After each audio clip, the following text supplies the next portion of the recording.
கதிர்வீச்சின் தூண்டப்பட்ட உமிழ்வு மூலம் ஒளியை பெருக்கும் ஒரு சாதனம் லேசர் ஆகும். Light amplification by stimulated emission of radiation என்பது லேசர் என்ற வார்த்தையின் விரிவாக்கமாகும். லேசர் ஒளியானது கதிர்வீச்சின் தூண்டப்பட்ட உமிழ்வு மூலம் உற்பத்தி செய்யப்படுகிறது. லேசர் ஒளியானது ஒரு குறிப்பிட்ட அலைநீளம் கொண்டதாக இருக்கும், அதாவது ஒரு குறிப்பிட்ட நிறம் மட்டுமே இருக்கும்.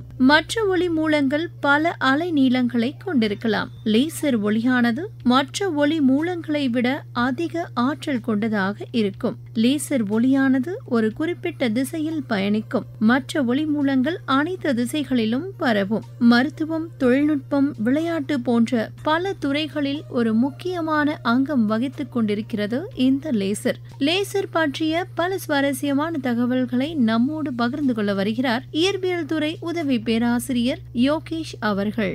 உடன் உரையாடுபவர் பிரபு அவர்கள். சார், ஒளினா என்ன? இப்போ ஒளி என்பது அப்படின்னு கேட்டிங்கன்னா, அது மின்காந்த அலையில் உள்ள நம்மளுடைய கண்களுக்கு புலனாகக்கூடிய அலைகள் அப்படின்றத நம்ம ஒளி அப்படின்னு சொல்லலாம். இப்போ பேசிக்காக நம்ம தெரிஞ்சுக்க வேண்டியது என்னென்னா, ஒளி என்பது மின்காந்த அலையில் கண்களுக்கு புலனாகக்கூடிய பகுதி, அதை நம்ம ஒளி அப்படின்னு சொல்கிறோம். அதை சொல்லும்போதே தமிழில் சொல்லும்போது கண்ணுறு ஒளி அப்படின்பாங்க. அது ஆங்கிலத்தில் விசிபிள் லைட் அப்படின்னு சொல்லுவோம். அப்போ ஒளியினுடைய அலைநீளம் பார்த்திங்கன்னா யூஸ்வலாக நானோமீட்டர்ஸில் இருக்கும். அது ஊதா தொடங்கி சிவப்பு வரை இருக்கக்கூடிய நிறமாலையினுடைய 7 வண்ணங்கள் பொதுவாக வழக்கமாக ஒளி என்று அழைக்கப்படுகிறது. இப்போ 2 பெரும் சப்ஜெக்ட் இயற்பியல் இருக்குது. ஒன்று அக்வஸ்டிக்ஸ், அதை நம்ம ஒளி என்று சொல்வோம். இன்னொன்று ஆப்டிக்ஸ், ஒளி அப்படின்றது. அப்போ இந்த நிறமாலையில் 7 வண்ணங்களில் உள்ள மின்காந்த அலைகள் எவ்விதம் செயல்படுகிறது அதை பற்றி படிக்கக்கூடிய படிப்பிற்கு பெயர் ஒளியியல் என்று பெயர். அப்போ நம்ம இது தொகுத்து சொல்கிறதா இருந்தால், ஒளி என்பது மின்காந்த அலையில் கண்களுக்கு புலனாகக்கூடிய அலைகளுக்கு ஒளி என்று பெயர். அப்போ ஜென்ரலாக மித்த அலைகள்லாம் நம்ம என்ன பெயர் சொல்கிறது அப்படின்னு கேட்டால், நம்ம இப்போ மின்காந்த அலைகளை வகைப்படுத்தி பார்க்கணும். அப்போ மின்காந்த அலைகள் எதுலேருந்து தொடங்குது? ரேடியோ அலைகள், மைக்ரோவேவ் அலைகள், டெராகட்ஸ் அலைகள், அகச்சிவப்பு கதிர்கள், கண்ணுறு ஒளி, அதில் இந்த 7 வண்ணங்கள். கண்ணுறு ஒளிக்கு மேலே புற ஊதா கதிர்கள், அதை நம்ம யூவி லைட் அப்படின்னு சொல்கிறோம். நம்ம யூவிக்கு மேலே பார்த்திங்கன்னா எக்ஸ்ரே கதிர்கள், எக்ஸ்ரே.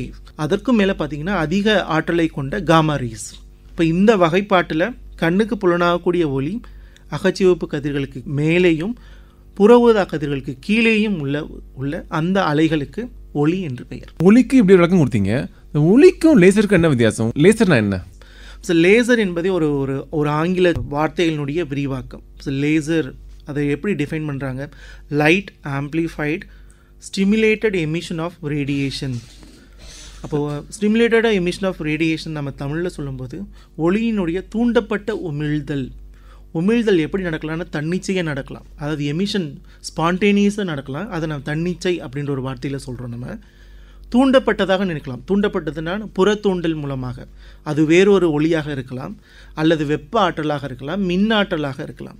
ஸோ ஒளி உமிழ்தல் ஒரு தூண்டப்பட்ட நிகழ்வாக இருந்து, அவ்விதம் தூண்டப்பட்ட ஒளியினுடைய செறிவு மிக அதிகமாக பெருக்கப்பட்டு ஆம்பிளிஃபைடு செய்யப்பட்டு இருந்தால் அத்தகைய ஒளியை நம்ம லேசர்னு சொல்கிறோம். அப்போ லேசர் என்பது light amplified stimulated emission of radiation, தூண்டப்பட்ட ஒளி உமிழ்தல் மற்றும் பெருக்கப்பட்ட ஒளியை லேசர் என்று நாம் கூறலாம். இது அதனுடைய வரையறையாகும். சரி, இப்போ இந்த லைட்டுக்கும் லேசருக்கு என்ன வித்தியாசம் சார்? அப்போ அடிப்படையில் லைட் அண்ட் லேசர் ரெண்டுமே ஒன்று கிடையாது. இப்போ எல்லா லேசருமே லைட்டு தான், ஆனால் எல்லா லைட்டும் லேசர் கிடையாது. நம்ம சாதாரணமாக வீட்டில் யூஸ் பண்ணுற டியூப் லைட் எடுத்துக்கோங்க, அது லேசர் கிடையாது. சூரிய ஒளியிலேருந்து வரக்கூடிய 7 வண்ணங்கள் அது லேசர் கிடையாது. ஆனால் எல்லா லேசருமே மின்காந்த அலைகளினுடைய ஒரு பகுதி தான் அது. அப்போ நம்ம ஒளியையும் லேசர் ஒளியையும் எப்படி பிரித்து பார்ப்பது? இரண்டும் ஒன்றல்ல. லேசர் ஒளிக்கு வியத்தகு பண்புகள் உண்டு. அப்படியான வியத்தகு பண்புகள் என்ன அப்படின்னா, நம்ம முன்னாடி சொன்ன வரையின்படி அது ஒரு தூண்டப்பட்ட உமிழ்வின் மூலமாக வருகிறது. அது ஒளிச்செறிவு மிக்கது. இப்போ நம்ம சாதாரணமாக லைட்டில் பார்க்கக்கூடிய ஒரு ஒளிச்செறிவுக்கும் இதற்கும் வித்தியாசம் இருக்குது. இது லேசர் ஒளிக்கற்றைகளினுடைய இன்டென்சிட்டி, அதாவது ஒளிச்செறிவு மிக மிக அதிகம். அது ஒரு புள்ளியில் குவிக்கப்பட்டதாக உள்ளது. இப்போ நீங்கள் சாதாரணமாக டியூப் லைட்டோ இல்லை சன் ரேடியேஷனோ பார்த்தீங்கன்னா அது டைவர்ஜ் ஆகி போகும், பரவலாகி போகும். ஆனால் நம்ம லேசர் ஒளிக்கற்றைகள் ஒரு புள்ளியில் குவிக்கப்பட்டதாக இருக்கும். அது ஒரு முக்கியமான ஒரு பண்பு. அது மட்டும் இல்லாமல் ஒளியையும் லேசரையும் வகைப்படுத்தி பார்க்கக்கூடிய மிக முக்கியமான இயற்பியல் பண்பு என்னென்னா, லேசர்ஸ் ஆர் மோனோக்ரோமேட்டிக். லேசர் ஒளிக்கற்றைகள் ஒரு அதிர்வெண்ணை கொண்டவை. ஆனால் நம்ம இப்போ டியூப்லைட் எடுத்திங்கன்னா அதில் 7 விதமான ஒயிட் லைட், வெள்ளை ஒளியில் 7 விதமான அலைகள் உண்டு, 7 விதமான அதிர்வெண் உண்டு. நீங்கள் ஒரு குண்டு பல்பு எடுத்து பார்த்தீங்கன்னா அதுலேருந்து உமிழக்கூடிய ஒளிக்கும் ஒரே அதிர்வெண் கிடையாது. ஆனால் லேசர்லேருந்து பெறக்கூடிய ஒளி ஒரே ஒரு அதிர்வெண்ணை மட்டும் கொண்டிருக்கும். அதை நம்ம மோனோக்ரோமேட்டிக் அப்படின்னு சொல்லுவோம் நம்ம. அப்புறம் நீங்கள் சூரிய கதிர்கள் மாதிரி, குழல் விளக்கு மாதிரி பார்த்தீங்கன்னா லேசர் ஒளிக்கற்றைகள் அதிகம் சிதறல் அடையாது, டைவர்ஜ் ஆகாது, பரவாது அப்படின்றது சொல்கிறோம் நம்ம. இன்னொரு முக்கியமான பண்பு என்னென்னா, ஒளியியலில் ஒரு ஒளிக்கு தள விளைவை உண்டாக்கக்கூடிய பண்பு இருக்கா அப்படின்னா போலரைசேஷன் ஆஃப் லைட். அதாவது ஒரு ஒளியில் மின்புலங்கள் காந்தப்புலங்கள் இரண்டும் இயங்குகின்றன. இதில் மின்புலம் காந்தப்புலம் குறிப்பிட்ட தளத்தில் அதிர்வுறுகிறதா? அப்போ திருப்பி நம்ம 2 எடுத்துக்காட்டுகள் சொல்லலாம். சாதாரண நீங்கள் டியூப்லைட்டை எடுத்துட்டிங்கன்னா அந்த டியூப்லைட்டிலிருந்து வெளிவரக்கூடிய மின்புலம் மற்றும் காந்தப்புலம் எப்பொழுதும் ஒரே தளத்தில் அதிர்வுருவாக இருக்காது. சூரிய ஒளியும் எடுத்துக்கிட்டால் அப்படி இருக்காது. ஆனால் நீங்கள் லேசர் கற்றைகளை எடுத்துக்கிட்டால் தே ஆர் ஹைலி போலரைஸ்ட். அதாவது மின்புலம் அதிர்வுறக்கூடிய தளமும் காந்தப்புலங்கள் மேக்னெட்டிக் ஃபீல்ட் அதிர்வுறக்கூடிய தளமும் குறிப்பிட்ட தளத்தில் இருக்கும். பொதுவாக அது பயணிக்கக்கூடிய திசைக்கு செங்குத்தாக இருக்கும் என்பது பொதுவான ஒரு கோட்பாடு. ஆனால் லேசர் குறிப்பிட்ட தள விளைவுக்கு உட்படும், தள விளைவுக்கு ஆட்படும் என்பது மற்ற ஒளியிலிருந்து நம்ம வேறுபடுத்தி பார்க்கிறோம். சார், இப்போ ஃபோட்டான்னா என்ன சார்? ஃபோட்டானுக்கும் ஆட்டமுக்கு என்ன வித்தியாசம்? எஸ், நீங்கள் தண்ணீர், நீர் அப்படின்றத எடுத்துக்கிட்டிங்கன்னா நீர் எப்படி நீர் மூலக்கூறுகளால் ஆனதோ, லைட் எதனால் ஆனது, ஒளி எதனால் ஆனது அப்படின்ற ஒரு கேள்வி பார்த்திங்கன்னா குவாண்டம் இயற்பியலினுடைய தொடக்க புள்ளி அப்படின்னு கூட சொல்லலாம். நம்ம பிளாங்க் விஞ்ஞானி ஒளி தூண்டுதல், ஒளி உமிழ்தல் பற்றி ஆராய்ச்சி செய்யும்போது அந்த உமிழ்தல் எப்படி நடைபெறுகிறது அப்படின்னு விளக்கணும்னா முதல்ல நம்ம ஒளி என்பது எதனால் ஆனது அப்படின்றத நம்ம சொல்லணும். அப்போ ஒளி என்பது மிகச்சிறு ஆற்றல் பெட்டகங்களால் உருவானது.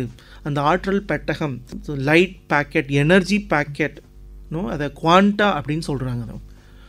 So a quanta of light packet. So ஒளியின் ஆற்றல் பெட்டகம், அதுக்கு பேர் ஃபோட்டான் அப்படின்னு ஆகும்.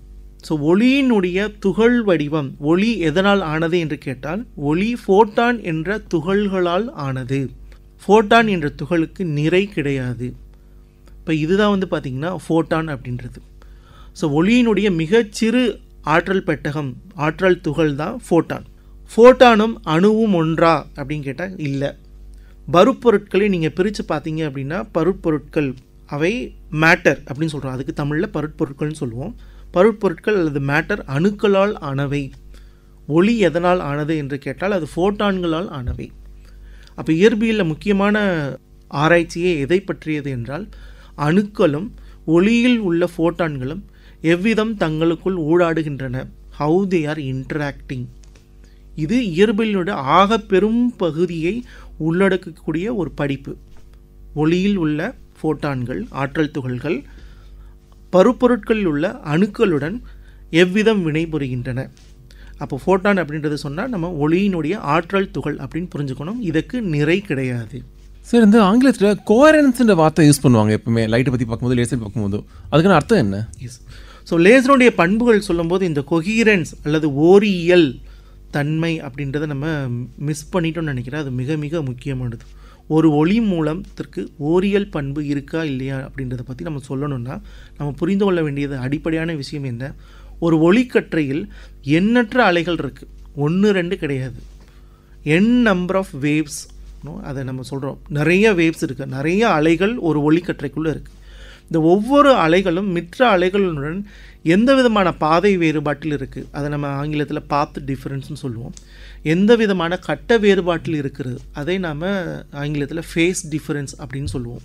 அப்போ பார்த்திங்கன்னா லேசர் ஒளிக்கற்றையில் இருக்கக்கூடிய எண்ணற்ற அலைகள் பார்த்திங்கன்னா காலத்திலும் சரி இடத்திலும் சரி ஒன்றுக்கொன்று சீரான முறையில் அது பெரும அலைவீச்சை கொண்டிருந்தால் ஒவ்வொரு அலையினுடைய பெரும அலைவீச்சும் ஒரே மாதிரியாக இருக்கும்.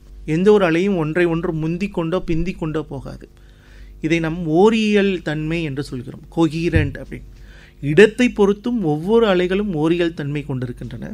காலத்தை பொறுத்தும் லேசர் ஒளிக்கற்றையில் உள்ள ஒவ்வொரு அலைகளும் ஓரியல் தன்மையை கொண்டிருக்கின்றன. இது ஒரு வகையில் மிக அதிகமான ஒளிச்செறிவை பெறுவதற்கு காரணமாக அமைகிறது. அப்போ லேசரினுடைய மிக முக்கியமான பண்புகள் அவை ஒரு ஓரியல் ஒளி மூலங்கள் ஆகும். They are coherent light sources. Sir, இந்த பாய்சன் டிஸ்ட்ரிபியூஷன் என்ன அர்த்தம்? ஸோ பாய்சன் டிஸ்ட்ரிபியூஷன் என்பது பாய்சன் பரவல். டிஸ்ட்ரிபியூஷன் என்பதை நாம் பரவல் என்று சொல்கிறோம்.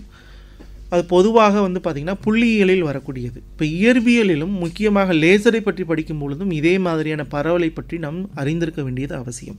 பொதுவாக பள்ளி வகுப்பிலே நிகழ்தகவு பற்றி ஆசிரியர்கள் கற்பித்திருப்பார்கள். ஸோ அரிதாக நடக்கக்கூடிய ஒரு நிகழ்ச்சி அதனுடைய நிகழ்தகவு பார்த்திங்கன்னா மிக மிக குறைவாக இருக்கும். அரிதாக நடக்கக்கூடிய நிகழ்ச்சியை நாம் எத்தகைய பரவலால் விளக்குகிறோம் என்று சொன்னால் பாய்சான் பரவலால் விளக்குகிறோம். The rarest event is explained in terms of Poisson distribution என்பது இதனுடைய பொருள். அப்போ இது மட்டும்தான் பரவலா என்று கேட்டால் இல்லை, வேறு வகையான பரவல்களும் இருக்குது. காஷியன் டிஸ்ட்ரிபியூஷன்ஸ், கௌஷியன் பரவல் என்பது இரண்டாவது வகையான பரவல். அப்போ பாய்சான் பரவலையே நாம் புரிந்து கொள்ள வேண்டும் என்றால் வேறு என்ன வகையான பரவல் இருக்கிறது என்பதையும் நாம் புரிந்து கொள்ள வேண்டும். நான் சில உதாரணங்களையும் தருகிறேன். நான் மூன்றாவது வகையான ஒரு பரவல் இருக்கிறது, லாரன்ஷியன் பரவல், லாரன்ஷியன் டிஸ்ட்ரிபியூஷன் என்பதாகும். இப்போ நீங்கள் அடிப்படையாக எளிதில் விளங்கி கொள்ளக்கூடிய உதாரணங்கள் கேட்டீர்கள் என்று சொன்னால் பாய்சான் பரவல். நீங்கள் ஒரு தொழிற்சாலையிலே 1,00,000 பிளேடுகள் தயாரிக்கிறாங்கன்னு வச்சுக்கோமே, அதில் ஒரே ஒரு பிளேடு மட்டும் குறைபாடாக இருக்குது அப்படின்னா இதோடைய நிகழ்தகவு, அப்போ குறைபாடுள்ள பிளேடுகள் அப்படின்றத ஒரு நிகழ்தகவு ப்ராபபிலிட்டி சொல்கிறீங்கன்னா அப்படி இது ரொம்ப ரொம்ப கம்மியாக இருக்கும். 1,00,000ல் 1 or 2 மட்டும்தான் டிஃபெக்டாக இருக்குது அப்படின்னு சொல்லுவோம் இல்லையா. இத்தகைய நிகழ்தகவுகளை குறிப்பதற்கு உண்டான பரவல் தான் பாய்சான் டிஸ்ட்ரிபியூஷன்ஸ். இப்போ காஷியன் டிஸ்ட்ரிபியூஷனுக்கு வருவோம்.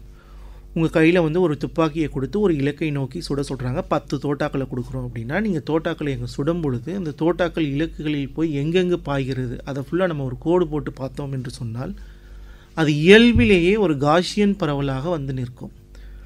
நீங்கள் துளையிட்ட அந்த தோட்டாக்கள் எவ்விதம் பரவி இருக்கின்றன அப்படின்றது விளக்குவது காஷியன் பரவல். லாரன்ஷியன் பரவல், மூன்றாவது லாரன்ஷியன் டிஸ்ட்ரிபியூஷன் எடுத்துக்கொண்டால் காஷியன் பரவலினுடைய பரவலை விட லாரன்ஷியன் பரவல் மிகவும் குறுகலானதாக இருக்கும், சிறப்புத்தன்மை வாய்ந்தது. இது ஏன் இந்த பரவலை நம்ம இயற்பியலில் படிக்கணும் அப்படின்னா நிகழ்தகவில் முக்கியமான பங்கு வகிக்கிறது. லேசர் என்று வரும்பொழுது நீங்கள் லேசர் ஒளிக்கற்றை எடுத்துக்கொண்டால் லேசர் ஒளிக்கற்றை மிக மிக நுண்ணியது, மிக மிக சிறியது, ஸ்பாட் சைஸ். ஆக ஒரு லேசர் ஒளிக்கற்றையில் குறுக்கும் நெடுக்குமாக அதனுடைய விட்டத்தை நீங்கள் அளந்து பார்த்தீர்கள் என்று சொன்னால் அது எத்தகைய பரவலை கொண்டிருக்கிறது என்று நாம் விளக்க வேண்டும்.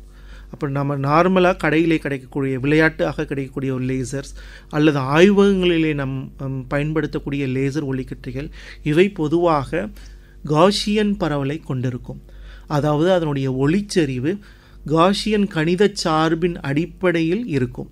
குறுக்கும் நெடுக்குமாக நம்ம அதை ஆராய்ந்து பார்த்தால். ஆன் தி அதர் ஹேண்ட், மாறாக பாய்சான் பரவல் என்பது லேசரில் எங்கு பயன்படுகிறது என்று கேட்டால் எங்கெங்கெல்லாம் மிக குறைவான ஒளிச்செறிவு, ஃபெயிண்ட் லேசர் அப்படின்னு சொல்லுவோம், ஒளிச்சிதறலின் மூலமாக மிக குறைந்த ஒளிச்செறிவுடைய லேசர் கற்றைகள் உருவாகக்கூடிய இடங்களெல்லாம் அந்த ஒளிக்கற்றையினுடைய ஒளி பரவலை விளக்குவதற்கு பாய்சான் டிஸ்ட்ரிபியூஷன், பாய்சான் பரவல் நமக்கு பயன்படுகிறது. இதுதான் இந்த பரவலுக்கு பின்னணியில் உள்ள அடிப்படை. சார், இந்த காஷியன் பீம்னா என்ன? எஸ், ஒரு ஒளிக்கற்றையினுடைய ஒளிச்சரிவை நீங்கள் கணித சார்புடன் பொருத்தி பார்த்தீர்கள் என்று சொன்னால் ஒரு மேத்தமெட்டிக்கல் எக்ஸ்பிரஷன் கொடுக்கணும் அப்படின்னா 3 விதமாக தரலான். பாய்சானாக இருக்கலாம், கௌஷியனாக இருக்கலாம், லாரன்ஷியனாக இருக்கலாம். அப்படின்னு நார்மலாக உள்ள எல்லா லேசர் ஒளிக்கற்றைகளினுடைய ஒளிச்சரிவு ஒய் ஆக்சிஸை பொறுத்தளவில், அதாவது நீண்ட அச்சை பொறுத்தளவில் அது ஒரு காஷியன் பரவலாக இருக்கிறது. ஸோ ஒளிச்செறிவினுடைய பரவல் தன்மை காஷியனாக இருந்தால் அத்தகைய ஒளிக்கற்றைகளை நாம் காஷியன் பீம் அல்லது காஷியன் கற்றைகள் என்று சொல்கிறோம். சார், லேசரை எப்போ கண்டுபிடிச்சாங்க, அதோட வரலாறு சொல்ல முடியுமா? கண்ணுக்கு புலனாகக்கூடிய ஒளியில் லேசரை உருவாக்குவது எப்படி, இந்த ஆராய்ச்சி பார்த்திங்கன்னா முதல்ல 1960 அமெரிக்க விஞ்ஞானி தியோடர் மெய்மன் தான் முதல்ல இதை கண்டுபிடிக்கிறார். அவர் உருவாக்கிய லேசருக்கு பேர் ரூபி லேசர் அப்படின்றதாகும். ரூபி லேசர் அப்படின்றது, ரூபின்றது ஒரு படிகம், அது செயற்கையாக உருவாக்கப்பட்டது. இப்போ ரூபி படிகத்தில் இருக்கக்கூடிய பொருள் என்னன்னு பார்த்தீங்கன்னா அலுமினியம் ஆக்சைடு மற்றும் சிறிதளவு குரோமியம் ஆக்சைடு. இதில் குரோமியம் ஆக்சைடு பார்த்திங்கன்னா லேசரோட ஒளி தூண்டுதலுக்கு காரணமாக அமைகிறது. அதாவது லேசர் டிரான்சிஷன் எதில் நடக்குது அப்படின்னா குரோமியம் அணுக்களை நீங்கள் கிளர்ச்சி அடைய செய்யும் பொழுது அது குறைந்த ஆற்றல் மட்டத்திலிருந்து அதிக ஆற்றல் மட்டத்துக்கு போகும்போது அது எப்போ போகும், ஒரு ஃபோட்டானை உட்கவர்வதன் மூலமாக, ஒரு ஃபோட்டானை அப்சார்ப் செய்வதன் மூலமாக குரோமியம் ஆட்டம் உயர்ந்த ஆற்றல் மட்டத்துக்கு போகும். உயர்ந்த ஆற்றல் மட்டத்தில் உள்ள அணுக்கள் கண்டிப்பாக என்ன பண்ணணும், சமநிலையை அடைய வேண்டும் என்று சொன்னால் அது குறைந்த ஆற்றல் மட்டத்திற்கு வர வேண்டும். அப்படி வரும்பொழுது அது மீண்டும் ஒரு ஃபோட்டானை உமிழும்.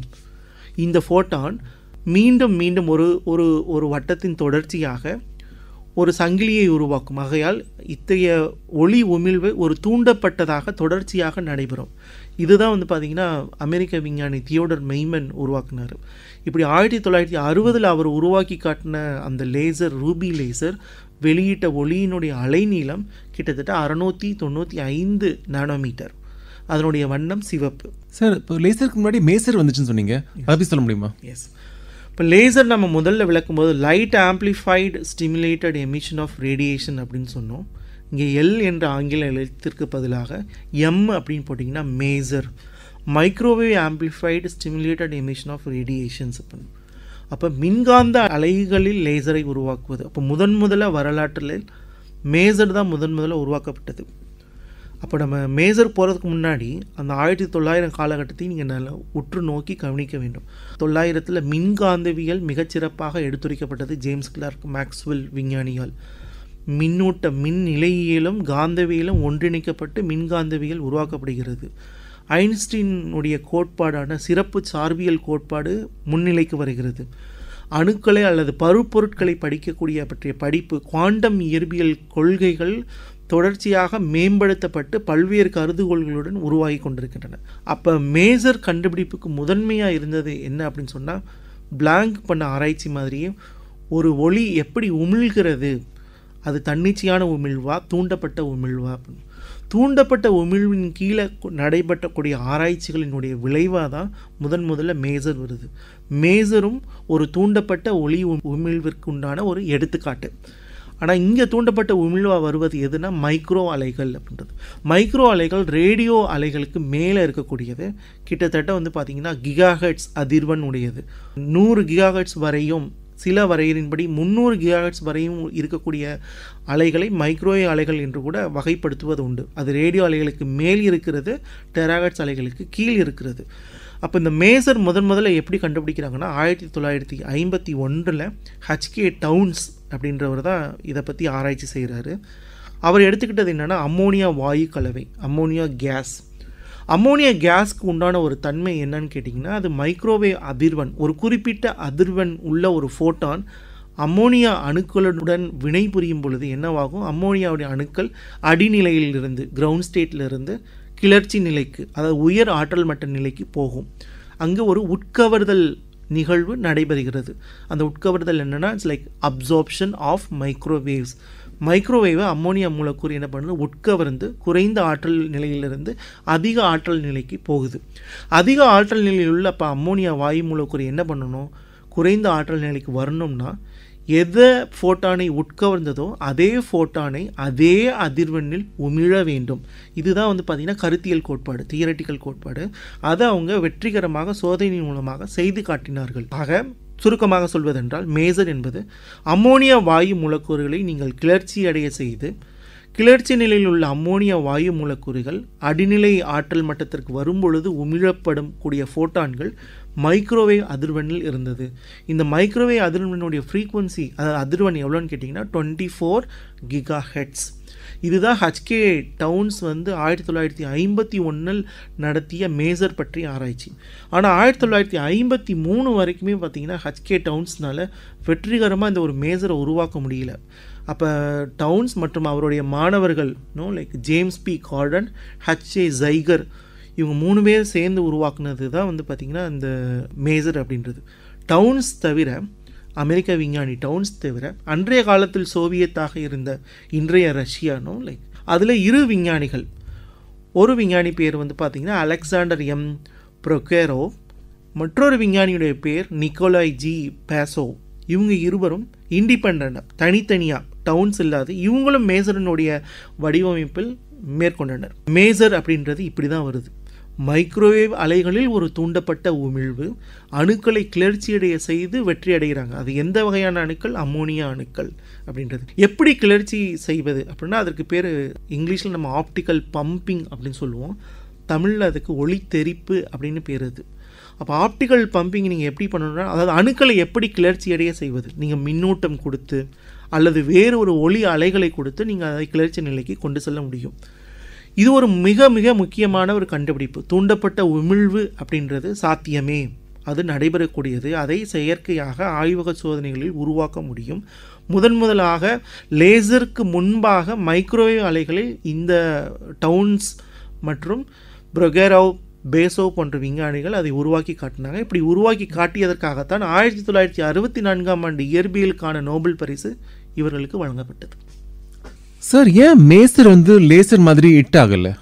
மேசரிலும் தொடர்ச்சியான ஆய்வுகள் நடந்தது.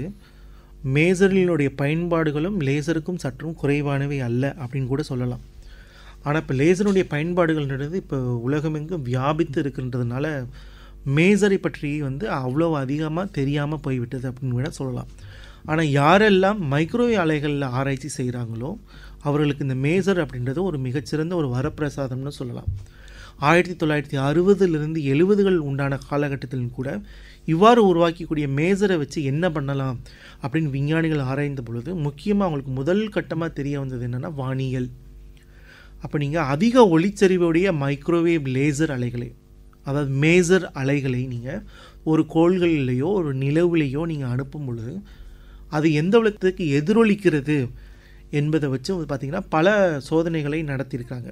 பர்டிகுலராக 1962லேயும் 1978லேயும் இந்த மேசர் அலைகள் வீனஸ் கோளுக்கு அனுப்பும் பொழுது வீனஸ்னுடைய மேற்பரப்பு எப்படி இருக்குது, அது பாறைகளை கொண்டிருக்கிறதா, மலைகளை கொண்டிருக்கிறதா, அதில் பள்ளத்தாக்குகள் இருக்கிறதா அப்படின்றது ஒரு மின்காந்த அலைகளினுடைய எதிரொலிப்பு, எக்கோ டெஸ்ட் அப்படின்னு சொல்லுவோம். அந்த டெஸ்டின் மூலமாகவே ஒரு துணைக்கோளினுடைய மேற்பரப்பை முழுவதும் ஒரு வரைபடமாக தர முடியும் அப்படின்றது அன்றைய நிலையில் மிகப்பெரிய ஒரு சாதனை. அது இன்று வரைக்கும் நாம் பயன்படுத்தி கொண்டிருக்கிறோம் அப்படின்னு சொல்லலாம். நம்ம அந்த மேசர் பூமிக்கு அருகில் இருக்கக்கூடிய வீனஸ் துணைக்கோள் மட்டும் அல்லாது மெர்க்குரி, மார்ஸ், சூரியன், சன் அப்படின்னு சொல்கிறோம், ஜூபிட்டர், சனியினுடைய முக்கியமான துணைக்கோள் சாட்டனோட முக்கியமான துணைக்கோள் டைட்டன், இதற்கு எல்லாமே மேசர் அலைகளை அனுப்பி ஆராய்ச்சி செய்து பல்வேறு விஷயங்களை மேசர் மூலமாக கண்டுபிடிச்சிருக்காங்க அப்படின்னு நம்ம சொல்லலாம். முக்கியமாக ஆச்சரியப்படக்கூடிய விஷயம் என்னென்னா, சனியின் துணைக்கோளான டைட்டனில் பார்த்திங்கன்னா கடலும் இருக்குது, மலைகளும் இருக்குது அப்படின்ற விஷயம் இந்த மேசர் எக்கோ டெஸ்ட் மூலமாக தான் தெரிய வந்தது அப்படின்னு சொல்லலாம். ஆக மேசனுடைய பயன்பாடுகள் வானியலில் எங்கெங்கெல்லாம் நீங்கள் மைக்ரோவேவ் நுண் அலைகள்னு சொல்லுவோம் தமிழில், அதை நீங்கள் பயன்படுத்தணுமோ அங்கெல்லாம் மேசனுடைய பயன்பாடுகள் நீக்கமர நிறைந்திருக்கிறது அப்படின்னு நம்ம சொல்லலாம். சார், லேசர்ன்றது ஒன்று தானா? லேசரில் என்னென்ன வகைலாம் இருக்குது? லேசரில் மிக அதிகமான வகைகள் இருக்குது. லேசரினுடைய வகை இனங்களை பற்றி நாம் தெரிந்து கொள்ள வேண்டுமானால் லேசர் எப்படி செயல்படுகிறது, லேசர் செயல்படும் காரணிகளை வைத்து நாம் லேசரை வகைகளாக பிரிக்கலாம். முதல்ல அந்த லேசர் ஒளி ஆற்றல் டிரான்சிஷன் எந்த ஆற்றல் மட்டத்தில் நடக்குது, அதற்கு யார் காரணமாக இருக்கா அப்படின்றது. அது லேசர் டிரான்சிஷன், அந்த ஒளி ஆற்றல் ஒரு உயர்ந்த ஆற்றல் மட்டத்திலிருந்து குறைந்த ஆற்றல் மட்டத்திற்கு அணுக்கள் இடம்பெயரும் பொழுது, நகரும் பொழுது அல்லது தாவும் பொழுது ஃபோட்டான் உமிழப்படுகிறது அப்படின்னு சொன்னோம் இல்லையா. இந்த அணுக்கள் எப்படிப்பட்டவை, வாயு மூலக்கூறுகளா அல்லது திரவ வடிவில் உள்ள மூலக்கூறுகளா அல்லது திட வடிவில் உள்ளவையா என்பதை பொறுத்து நம்ம லேசரை ஒரு 3 வகையாக பிரிக்கலாம். கேஸ் லேசர்ஸ், வாயு மூலக்கூறுகளின் அடிப்படையிலான லேசர்ஸ். எடுத்துக்காட்டு பார்த்திங்கன்னா helium neon. Helium neon laser பார்த்திங்கன்னா பொதுவாக விளையாட்டுக்களில் இல்லை கலைப்பொருட்களில் ஆய்வக சோதனைகளில் பெரும்பாலும் பயன்படக்கூடிய லேசர் ஹீலியம் நியான் லேசர். அதில் ஹீலியமும் நியானும் இருக்கிறது வாயு மூலக்கூறுகள். அதை ஒரு குமிழில் அடைச்சி வச்சுருப்பாங்க 10:1 என்ற ரேஷியோவில். இது ஒரு வாயு மூலக்கூறு கேஸ் லேசருக்கு ஒரு எடுத்துக்காட்டு. கார்பன் டை ஆக்சைடு லேசர் இன்றைக்கு தொழில்துறையில் மிகப்பெரிய இரும்பு பாலங்களை கட் செய்வதற்கு பயன்படக்கூடிய ஒரு லேசர். இதுவும் பார்த்திங்கன்னா எதன் அடிப்படையில் இருக்குது, இது ஒரு அனதர் கேஸ் லேசருக்கு உண்டான எடுத்துக்காட்டு. தனிம ஆவர்த்தன அட்டவணையில் உள்ள மந்த வாயுக்கள்னு நம்ம சொல்லுவோம் தமிழில், அதுக்கு இங்கிலீஷில் இனர்ட் கேஸஸ்ன்னு பேர். இனர்ட் கேஸஸை அடிப்படையாக வைத்து லேசர் உமிழ்தலை பெறக்கூடியதுக்கு பேர் எக்ஸைமர் லேசர் அப்படின்னு பேர். Excimer laser, carbon di oxide laser எல்லாம் மிக மிக அதிக ஒளிச்செறிவுடைய லேசர் கற்றைகளை கொடுக்கறதுனால அது தொழில்துறையில் அதனுடைய பயன்பாடுகள் அதிகம். அப்போ லேசர் டிரான்சிஷன் எந்த வடிவத்தில் நடக்கிறது, மூலக்கூறுகள், அணு மூலக்கூறுகள் வாயுவிலா இல்லை திரவத்திலா அல்லது திடப்பொருளிலா அப்படின்றத வச்சு லேசர் ஒரு பெரும்பாலாக ஜென்ரலாக 3 வகையாக நம்ம பிரிக்கலாம். திரவ வடிவம் அப்படின்னு வரும்போது எடுத்துக்காட்டு நம்மளுக்கு தெரிகிறது டை லேசர்ஸ். பெரும்பாலான டை சாயங்கள் லேசர் உமிழ்தல் பண்புகளை கொண்டிருக்கின்றன. அங்கே லேசர் தூண்டப்பட்ட உமிழ்வு எதில் நடக்கிறதுனா டை திரவ மூலக்கூறுகளில் நடைபெறுகிறதுனால டை லேசர் என்ற ஒரு வகைப்பாடு உண்டு. அது ஒன்று. மூன்றாவது பார்த்திங்கன்னா திண்ம வடிவிலானது, திட வடிவிலான லேசர், அதுக்கு பேர் சாலிட் ஸ்டேட் லேசர்ஸ் அப்படின்னு பேர். இப்போ உயர்தர ஆய்வக சோதனைகள் யூஸ் பண்ணக்கூடிய டைட்டானியம் சஃபையர் லேசர்ஸ் அல்லது என்டியாக் லேசர்ஸ், இதை எல்லாமே எடுத்துக்காட்டு எதுக்கு பார்த்திங்கன்னா சாலிட் ஸ்டேட் லேசர்ஸ்க்கு உண்டான எடுத்துக்காட்டுகள். நான்காவதாக ஒரு வகை இருக்குது. இதை பார்த்திங்கன்னா நம்ம திட திரவ வாயு அப்படின்னு பிரிக்காமல் அதனுடைய பண்புகளின் இயற்பியல் பண்புகளின் அடிப்படையிலிருந்து நம்ம ஒரு வகை சில வகையினங்களை சொல்லலாம். அப்படியான வகையினம் என்னன்னு கேட்டிங்கன்னா செமிகண்டக்டர் லேசர். செமிகண்டக்டர் தமிழில் நம்ம குறை கடத்திகள் அப்படின்னு சொல்லுவோம். நம்ம அது கடத்தி கண்டக்டரோட பண்புகளும் இருக்காது அல்லது இன்சுலேட்டரோட பண்புகளும் இல்லாத செமிகண்டக்டர்ஸ். எடுத்துக்காட்டு பார்த்திங்கன்னா silicon, gallium arsenide, indium phosphide அப்படின்னு. இங்கே பார்த்திங்கன்னா உயர்நிலையில் உள்ள எலக்ட்ரான்கள், கண்டக்ஷன் பேண்டில் உள்ள எலக்ட்ரான்கள் வேலன்ஸ் பேண்டுக்கு வரும்போது எலக்ட்ரானும் ஹோல்ஸும் ரீகம்பைன் ஆகிறதுனால ஒரு ஃபோட்டான் உமிழ்வு நடக்கும். இந்த உமிழ்வு தூண்டப்பட்டதாக இருந்தால் பெறக்கூடிய ஒளியும் என்னவாக இருக்கணும்னா ஒளிச்செறிவு மிக்கதாக இருக்கும். அதை ஆம்பிளிஃபை பண்ணுமா அலைபெருக்கி பார்த்தோம் என்று சொன்னால் அது நமக்கு ஒரு லேசர் ஒளிக்கற்றைகள் கிடைக்கும். அத்தகைய லேசரை நம்ம என்ன சொல்லணும்னா செமிகண்டக்டர் லேசர்ஸ் என்று நாம் சொல்கிறோம். நம்ம வழக்கமாக யூஸ் பண்ணக்கூடிய விளையாட்டக்கூடிய லேசர் எல்லாம் செமிகண்டக்டர் லேசர் வகையை சேர்ந்தது. செமிகண்டக்டர் லேசரை வைத்துக்கொண்டு மிக அதிக ஒளிச்செறிவு மிக்க லேசர் கற்றைகளையும் பெற முடியும் அப்படின்றத நம்ம சொல்லலாம். இது ஒரு வகையான லேசர். இது அல்லாது சில வேறு வகையினங்கள், புது வகையான லேசர்களும் இருக்குது. இன்னொரு வகை பார்த்திங்கன்னா ஃபைபர் லேசர்ஸ். இந்த ஃபைபர் லேசர்ஸ் அப்படின்றது என்னென்னா, லேசருக்கு முக்கியமானது என்னென்னா லேசரினுடைய செயல்பாட்டு ஊடகம். அது நம்ம ஆங்கிலத்தில் சொல்கிறதா இருந்தால் லேசிங் ஆக்டிவ் மெட்டீரியல். இப்போ ஹீலியம் நியானில் பார்த்திங்கன்னா நியான் தான் லேசிங் ஆக்டிவ் மெட்டீரியல். அதே மாதிரி இந்த லேசிங் ஆக்டிவ் மெட்டீரியலை நம்ம ஒரு ஃபைபர் ஒளி இழைக்குள்ளே வச்சு அப்போ அதிலிருந்து பெறக்கூடிய ஒரு ஒளியானது ஒரு முழு அக எதிரொலிப்பின் அடிப்படையில், டோட்டல் இன்டர்னல் ரிஃப்ளெக்ஷன் அடிப்படையில் நீங்கள் ஒரு தூண்டுதல் நிகழ்வு பெற்று அதன் மூலமாக நீங்கள் லேசர் கற்றைகளை பெற்றீங்கன்னா அதுக்கு பேர் ஃபைபர் லேசர் அப்படின்னு பேர். இந்த ஃபைபர் லேசர் பெரும்பாலும் பார்த்திங்கன்னா மருத்துவத்துறையில் மிகப்பெரிய ஒரு வரப்பிரசாதமாக இருக்குது. இதுவல்லாது மின்னூட்டம் பெற்ற நீங்கள் அடிப்படை துகளான எலக்ட்ரானை நீங்கள் ஒரு காந்த புலத்தில் ஆசிலேட் பண்ணும்போது அதுலேருந்து நம்மளுக்கு லேசர்ஸ் கிடைக்கும். அந்த லேசர்ஸ்க்கு பேர் ஃப்ரீ எலக்ட்ரான் லேசர்ஸ் அப்படின்னு பேர். ஃப்ரீ எலக்ட்ரான் லேசர்ஸ் பார்த்திங்கன்னா இந்தியாவிலையும் கூட இந்திய துகள் ஆராய்ச்சி நிலையம், இன்டர் யூனிவர்சிட்டி ஆக்சலரேட்டர் சென்டர், துகள் முடுக்கி மையம் நியூடெல்லியில் இருக்குது. அங்கே நம்முடைய இந்திய விஞ்ஞானிகள் இது போன்ற ஃப்ரீ எலக்ட்ரான் லேசர்ஸ் உருவாக்குவதில் மிக முக்கிய பங்காற்றி வருகிறார்கள். அப்போ லேசருடைய தன்மையை பொறுத்து அல்லது பயன்பாடுகளை பொறுத்து நம்ம திட திரவ வாயு மற்றும் குறைகடத்தி லேசர்கள், செமிகண்டக்டர் லேசர்ஸ், ஃபைபர் லேசர்ஸ் அப்படின்னு சொல்லியிருக்கேன். இது அல்லாது வேறு வகையான லேசர்ஸ் இருக்குது. ஆனால் நம்மளோட ஜென்ரல் வகைப்பாட்டிற்கு இது போதுமானது என்று நான் கருதுகிறேன். சார், இப்போ கொஞ்சம் வருடங்கள் முன்னாடி பார்த்தோம் ஒரு லிவிங் செல்லை வச்சு லேசரை ப்ரொடியூஸ் பண்ணாங்கன்ட்டு, அதை பற்றி சொல்ல முடியுமா? இது ஒரு அருமையான கேள்வி. ஒரு ஆர்வமிக்க ஒரு விஞ்ஞானத்துறை அப்படின்னு கூட சொல்லலாம்.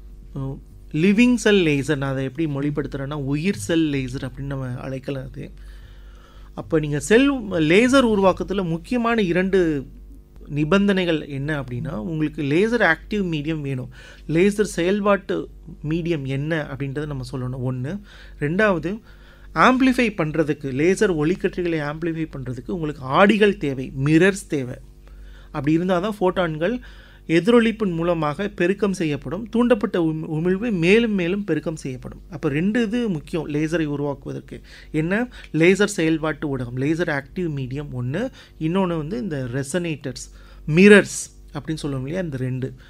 அப்போ இந்த 2011 இந்த விஞ்ஞானிகள் என்ன பண்ணாங்கன்னா, ஹார்வர்டு மருத்துவ பல்கலைக்கழகத்தினுடைய விஞ்ஞானிகள் மற்றும் ஆண்ட்ரூஸ் யூனிவர்சிட்டி, லண்டன் ஆண்ட்ரூ பல்கலைக்கழக இயற்பியாளர் மால்டே கேதர், ஹார்வர்டு மருத்துவ பல்கலைக்கழகத்தின் உயிர் தொழில்நுட்ப விஞ்ஞானி சியோ கியூன் யுன், இவங்க 2 பேரும் சேர்ந்து ஒரு புது வகையான லேசர் கண்டுபிடிக்கிறாங்க. என்ன அப்படின்னா, மனித கல்லீரல் செல்லில் வந்து உருவாகக்கூடிய ஒரு புரதத்திற்கு பச்சை நிற ஒளியை உமிழக்கூடிய ஒரு ஃப்ளூரசன்ஸ் கேரக்டர் இருக்குது. இந்த ஒளி உமிழ்தல் பண்பு அந்த மனித கல்லீரல் செல்லிலேருந்து உருவாகக்கூடிய ஒரு புரோட்டீனுக்கு இருக்குது. இவங்க என்ன பண்ணுறாங்கன்னா, இந்த புரோட்டீனை எடுத்து ஒரு ஆப்டிக்கல் கேவிட்டி, ரெசனேட்டர்ஸ், அது ஒளித்துளை அப்படின்னு சொல்லுவோம், ஒளித்துளைக்குள்ளே வச்சு இந்த ஃப்ளூரசன்னால் பெறக்கூடிய பச்சை ஒளியை பெருக்கி மேலும் மேலும் ஒரு தூண்டப்பட்ட உமிழ்வாக நடைபெறுவதை காமிக்கிறாங்க. இதுதான் வந்து பார்த்திங்கன்னா ஒரு உயிர் செல் லேசர்னுடைய மிக மிக முக்கியமான கண்டுபிடிப்பு. நீங்கள் carbon di oxide laser, Ruby lasers, helium neon lasers, இதெல்லாம் வந்து பார்த்திங்கன்னா அது அளவில் மிக மிக பெரியது. ஒரு செல்லுக்குள்ளேயே ஒரு விஷயத்தை முடிக்க முடியுமா அப்படின்னு கேட்டால், இந்த உயிர் செல் லேசருக்கு உண்டான இவங்க பண்ண இந்த ஆராய்ச்சி மிக மிக முக்கியமானதாக இருக்குது. இதில் இவங்க மிரராக, ஆடிகளாக எதை பயன்படுத்தினாங்க அப்படின்னா, 5 to 10 மைக்ரான் அளவுடைய ஒரு பாலிமர் பேஸ்டு மிரரை வந்து அந்த செல்லுக்குள்ளே வைக்கிறாங்க. அது அந்த ஒட்டுமொத்த ஆப்டிக்கல் செல்லுமே வந்து பார்த்திங்கன்னா அது ஒரு ரெசனேட்டராக செயல்படுகிறது அப்படின்றது தான். ஆனால் இன்ன வரைக்கும் ஒரு செல்லே லேசர் போல் செயல்படுமா அப்படின்றத நம்ம இன்னும் உருவாக்கலை. அது பற்றிய ஆராய்ச்சிகள் நடைபெற்று கொண்டிருக்கிறது. ஆனால் எது சாத்தியம் அப்படின்றத ப்ரூவ் பண்ணியிருக்காங்க அப்படின்னா, ஒரு உயிர் செல் புரதத்தை இருந்து ஒரு தூண்டப்பட்ட உமிழ்வை உருவாக்கி காட்டியிருக்கிறார்கள் அப்படின்றது தான். இது ஏன் இவ்வளோ ஒரு வியத்தகு சாதனையாக நம்ம பார்க்கணும் அப்படின்னா, முக்கியமாக நீங்கள் புற்றுநோய் சிகிச்சை எடுத்துக்கோங்க. புற்றுநோய் தாக்கப்பட்ட அல்லது புற்றுநோய் செல்களை நீங்கள் அழிக்கணும்னா இப்போதைக்கு நடைமுறையில் இருக்கக்கூடியது கதிரியக்க சிகிச்சை. ஆனால் கதிரியக்க சிகிச்சை செய்யும்போது புற்றுநோய் செல்கள் மட்டுமல்லாது பிற ஆரோக்கியமான நலமுடன் இருக்கக்கூடிய செல்களும் வந்து அழியக்கூடிய வாய்ப்பு இருக்குது. அப்படி இல்லாமல் நாம் அனுப்பக்கூடிய ஒளிச்செறிவு, ஒளிக்கதிரை ஒரு செல்லுக்குள்ளே இருந்தே நம்மளால் உருவாக்க முடியும் என்று சொன்னால், அத்தகைய செல் உள்ள ஒரு லேசர் புற்றுநோய் செல்களை வந்து அணுகுவது மிக மிக எளிது. அப்போது ஒரு செல் இன்னொரு செல், புற்றுநோய் செல்லையே அழிக்கக்கூடிய அளவிற்கு இந்த தொழில்நுட்பம் வளரக்கூடிய வாய்ப்பு இருக்கிறது. இப்போ புற்றுநோய் பாதித்த செல்களுக்கு அருகில் லேசரை உருவாக்கக்கூடிய ஒரு செல்களை கொண்டு செல்கிற பொழுது புற்றுநோய் செல்களை மிக துல்லியமாக பாதிக்கப்பட்ட செல்களை மட்டுமே நீக்க முடியும் அப்படின்றது இந்த உயிர் செல் லேசரோட கண்டுபிடிப்பினுடைய மிக முக்கியமான ஒரு சாதனை அப்படின்னு சொல்லலாம். இது பற்றிய சாதனை மேலும் மேலும் மேம்படுத்தப்பட்டு வருது அப்படின்றதையும் நாம் இங்கே பதிவு செய்ய விரும்புகிறேன் நான். சார், இப்போ நம்ம கடையில் விற்கிறாங்களா லேசர் டாய், லேசர் டிவைஸ்லாம், அதுவும் இப்போ லேபில் இருக்கிற லேசரும் ஒன்றா? கடையில் விற்கிற லேசரும் ஆய்வகத்தில் இருக்கிற லேசரும் ஒளிச்செறிவின் அடிப்படையில் வித்தியாசப்படும். ஆனால் ரெண்டுமே அடிப்படையில் வந்து பார்த்திங்கன்னா டயோட் லேசர்ஸ். செமிகண்டக்டரினுடைய அபரிவிதமான வளர்ச்சியின் காரணமாக, குறைக்கடத்திகளுடைய அபரிவிதமான வளர்ச்சியின் காரணமாக கேலியம் ஆர்சனேட், இண்டியம் பாஸ்பேட்டிலிருந்து நம்மளால் ஒளி லேசர் கற்றைகளை பெற முடியும். அப்படி இந்த லேசர் கற்றைகளை வச்சு உருவாக்கக்கூடியது தான் இந்த லேசர் பாயிண்டர்கள் அப்படின்றது. வேறு வகையான லேசர்கள் இருக்குது. ஆனால் பெரும்பாலும் விளையாட்டு லேசர்கள் செமிகண்டக்டர் குறைகடத்தி வகை லேசர்கள் ஆகும். ஆனால் ஆய்வகத்தில் இருக்கக்கூடிய லேசர்களுடைய ஒளிச்செறிவும் இந்த ஒளிச்செறிவும் ஒன்று அல்ல, வேறு வேறானவை, மிக குறைந்தவை. அதில் நம்ம ஒரு வார்னிங்கும் சொல்லணும். மிக குறைந்தவை என்ற காரணத்திற்காக அந்த டயோட் லேசரை ஒரு காரணம் கொண்டும் கண்களிலோ இல்லை வந்து உடல் உறுப்புகளிலோ அடிப்பது கூடாது அப்படின்றதையும் நம்ம இங்கே பதிவு செய்யணும். சரி, ஒரு லேசரை ஆன் பண்ண வச்சுக்கோங்களேன், அதோட ஒளி எவ்வளோ தூரம் போகும்? ஒளி எவ்வளவு தூரம் போகும் என்பது 2 காரணிகளை பொறுத்தது. முதல் லேசரை பொறுத்தளவு அதனுடைய ஒளிச்செறிவு இன்டென்சிட்டி என்ன, எனர்ஜி என்ன அப்படின்றத பொறுத்தது இது ஒன்று. ரெண்டாவது, ஒளி வளிமண்டலத்தில் பரவும் பொழுது ஒளி சிதறல் அடையக்கூடிய வாய்ப்பு இருக்குது. வளிமண்டலத்தில் உள்ள வாயு மூலக்கூறுகளால் ஒளியானது சிதறல் அடையும். அப்படி சிதறல் அடைந்தால் ஒளியானது நீண்ட தொலைவுக்கு போக முடியாது. அப்போ அதிக ஒளிச்செறிவுடைய லேசர் ஒளிக்கற்றைகள் வளிமண்டலத்தில் கிட்டத்தட்ட 10 கிலோமீட்டரிலிருந்து பல 10க்கும் மேற்பட்ட கிலோமீட்டர்கள் பரவக்கூடிய வாய்ப்பு இருக்குது. இதை நம்ம ஒரு maximum distance travelled by the laser in atmosphere, வளிமண்டலத்தில் நம்ம சொல்கிறோம். ஆனால் விண்வெளி துறையில் வந்து பார்த்திங்கன்னா வளின்றது ஒன்று கிடையாது, ஒளி போய்கிட்டே தான் இருக்கும். ஒளி பரவுவதற்கு ஊடகம் தேவையில்லை அப்படின்ற ஒரு அடிப்படை அறிவியல் கோட்பாட்டையும் மனதில் வைத்து கொண்டு நம்ம இந்த கேள்விகளுக்கு உண்டான பதிலை பார்க்கணும்னு நினைக்கிறேன். நான் பூமியில் முக்கியமாக நீங்கள் கலங்கரை விளக்கம் போன்ற பகுதிகளில் லேசரை பயன்படுத்தும் பொழுது குறிப்பிட்ட ஆற்றல் கொண்ட லேசரை நீங்கள் பயன்படுத்திங்கன்னா தான் அது குறைந்தபட்சம் 10 கிலோமீட்டர் தொலைவுக்கு போகிறது. அப்படின்றதுனால தான் நம்ம லேசரின் அடிப்படையிலான கலங்கரை விளக்கங்களை பயன்படுத்துகிறோம். அப்போ 10 கிலோமீட்டர் என்பது ஒரு தோராயமான ஒரு மதிப்பு. சார், நம்ம ஏன் ஸ்பேஸில் வந்து லேசரை பார்க்க முடியல? ஒளியை சிதறடைய செய்வதற்கு உண்டான வாயு மூலக்கூறுகள் எதுவும் வந்து ஸ்பேஸில் கிடையாது. அப்போ நீங்கள் ஒளி சிதறல் விளைவு அப்படின்றதுலேயே நீங்கள் இந்த நிறமாலை உருவாகக்கூடியது ஊதா கலர்லேருந்து சிவப்பு கலர் வரைக்கும். அப்போ நீங்கள் ஒரு கண்ணுறு ஒளியில் ஒரு லேசரை உருவாக்குனீங்கன்னா வளிமண்டலத்தில் செல்லும்போது அதனுடைய நிறம் நம்மளுக்கு தெரியும். ஸ்பேஸில் போகும்போது அதன் நிறத்தை பிரதிபலிக்கக்கூடிய ஊடகம் எதுவும் இல்லை அப்படின்றதுனால நம்மளுக்கு அந்த நிறம் தெரிய வாய்ப்பில்லை. சார், பல்ஸ்டு லேசர்னா என்ன? நம்ம முன்னாடியே லேசர் நம்ம சொல்லும்போது வந்து பார்த்திங்கன்னா 2 வகை இருக்குது. ஒன்று தொடர்ச்சியான அலைகளை உருவாக்கக்கூடியது, அதற்கு பேர் கண்டினியூஸ் லேசர் அப்படின்றது. இன்னொன்று வந்து பார்த்திங்கன்னா பல்ஸ்டு லேசர், குறிப்பிட்ட கால இடைவெளியில் மட்டும் ஒரு பர்ஸ்ட் வெடிப்பாக வெளிப்படக்கூடிய லேசர். இதற்கு கூட பார்த்திங்கன்னா வெடிப்பு லேசர், பல்ஸ் அப்படின்றது துடிப்பு என்பது துடிப்பு லேசர் அப்படின்னு கூட நம்ம சொல்லலாம். அது குறிப்பிட்ட கால இடைவெளியில் மட்டும் பெரும அலைவீச்சை வெளியிடக்கூடிய ஒரு லேசர் வந்து பல்ஸ்ட் லேசர். எடுத்துக்காட்டு வந்து பார்த்திங்கன்னா என்டியாக் லேசர், டைட்டானியம் சஃபையர் லேசர்ஸ். இப்போ ஃபெம்டோ செகண்ட் லேசர்ஸ் அப்படின்னு சொல்லி ஒரு லேசர் இருக்குது. இந்த இது வந்து பார்த்திங்கன்னா அது எந்த கால இடைவெளியில் அதனுடைய பெரும அலைவீச்சு உடைய கால அளவு வந்து பார்த்திங்கன்னா 100 ஃபெம்டோ செகண்ட்ஸ் அப்படின்றது அது ஒரு எடுத்துக்காட்டு, ஒரு பல்ஸ்டு லேசருக்கு உண்டானது. பல்ஸ்டு லேசரை பொறுத்தவரை இந்த பல்ஸ் துடிப்பு எந்த கால இடைவெளியில் ரிப்பீட் ஆகிறது, திரும்ப திரும்ப வருகிறது, அதை ரிப்பீட்டேஷன் ரேட் அப்படின்னு சொல்லுவாங்க. அப்போ பல்ஸ்டு லேசரில் 3 பண்புகள் முக்கியமானது.